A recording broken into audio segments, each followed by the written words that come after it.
আমাদের প্রিয় বাংলাদেশ ছোট্ট একটি দেশ, বিপুল জনসংখ্যায় পরিপূর্ণ।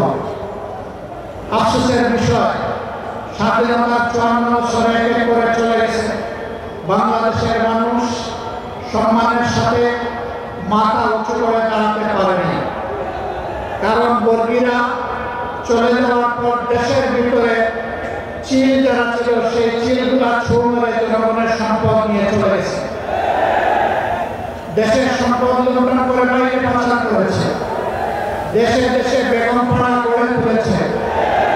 কেউ কেউ পালাতে গিয়ে খালে বিলে আশ্রয় নিয়েছে, আবার রশিদ সিমেন্ট পাশের কাছে কেউ কেউ কলাপাতায় ধরা পড়েছে। এভাবে অপকর্মের দায় নিয়ে বাংলাদেশ থেকে পালিয়েছে, কিন্তু ফ্যাসিজমের কালো ছায়া বাংলাদেশ থেকে যায়নি। একদল যে অপকর্ম করে চলে গিয়েছে, আরেক দল বাংলাদেশে সেই অপকর্মের দায়িত্ব নিয়েছে। একদল চাঁদাবাজি করার কারণে জনগণের ঘৃণা করিয়েছে, আরেক দল আবার তার চাইতে বেশি শক্তি নিয়ে চাঁদাবাজিতে নেমে পড়েছে। একদল দখলদার বলতে গিয়ে জনগণ তাদেরকে প্রত্যাখ্যান করেছে, আরেক দল বেপরোয়া দখলদার হয়ে উঠেছে। একদল জনগণের জানমাল নিয়ে ছিনিমিনি খেলেছে, আর বিরোধী রাজনৈতিক নেতৃবৃন্দকে হত্যা করেছে, খুন করেছে, ফাঁসি দিয়েছে, নির্যাতন করেছে, পঙ্গু করেছে, জেলে করেছে, দেশ ছাড়া করেছে।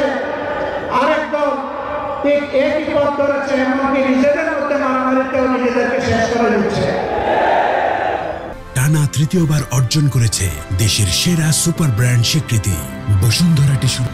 সংগ্রামী বন্ধুগণ, দফায় দফায় এত রক্ত, এত ত্যাগের পরে দেশবাসী কি আশা করেছিল? দেশবাসী আশা করেছিল অতীতের অপকর্মের যে পরিণতি, এটা থেকে শিক্ষা নিয়ে রাজনীতিবিদরা নতুন রাজনীতি শুরু করবে। কিন্তু আমরা দুঃখের সাথে দেখতে পাচ্ছি একদল সেই পুরাতন ধারায় পড়ে আছে। তারা কোনো সংস্কারে রাজি না, তারা সনদ বাস্তবায়নে রাজি না, তারা গণভোটেও প্রথমে রাজি ছিল না। তারপরে ঢাকায় ঢুকে সেই গণভোট একদিনেই হতে হবে, তারা বাধ্য করেছে সরকারকে। এখন আবার কোথাও কোথাও আমরা শুনতে, যারা এতদিন নির্বাচনের জন্য নির্বাচন করে জনগণকে বেহুশ করে তুলেছিল, এখন তারা ভিন্ন সুরে কেউ কেউ কথা বলতে শুরু করেছে। এ লক্ষণ ভালো নয়।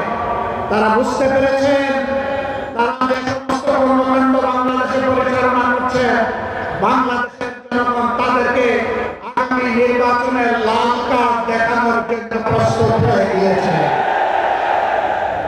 এই লাল কার্ড দেখা থেকে বাঁচতে নিয়ে যদি কেউ আগামী নির্বাচনকে ভণ্ডুল করার পরে, আমরা মহান আল্লাহর উপর ভরসা করে বলছি, তাদের সকল ষড়যন্ত্র এদেশের সংগ্রামী জনগণ ভণ্ডুল করে